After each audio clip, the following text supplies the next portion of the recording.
Drones, very helpful in war against the enemy. The unmanned spy planes our military uses in Afghanistan and Iraq to keep murderers from doing more murdering.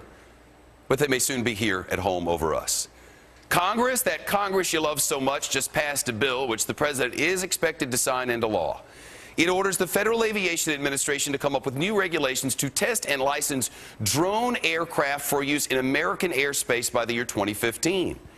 The agency officials say, guess how many? 30,000 of them could be ready to launch by 2020. 30,000. Critics say the drones do pose risks to public safety and personal privacy.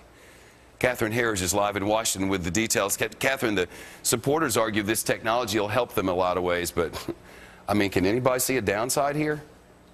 Well, some people do, Shepard.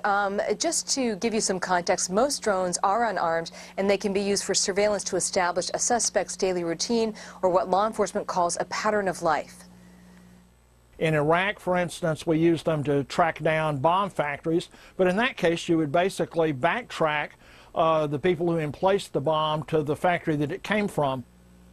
While Homeland Security currently uses drones on the border, the question really is whether the department is reportedly investigating other options now.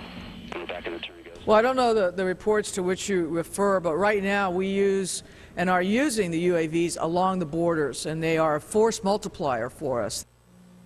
While a spokesman did not expand on the Secretary's comments, these documents from Homeland Security's procurement office show they are soliciting industry input for something called wide area aerial surveillance, quote, to provide persistent long-term surveillance over urban and rural terrain. And as you mentioned, under new legislation, the FAA is being ordered to drop these new regulations so that we can have commercial drones in place by 2015, and what we're seeing is resistance already. If our skies become full of surveillance drones, it's possible that from the moment that you walk out of your home in the morning until you return at night or enter another building, that your every movement will be tracked by this unseen eye in the sky. And here's really the key thing here, Shepard. The FAA says it's committed to safely integrating drones into the nation's airspace, but critics say there is really nothing in this new legislation that actually addresses the privacy issues, Shepard. Catherine Harris live in Washington with 30,000 force multipliers. Fascinating.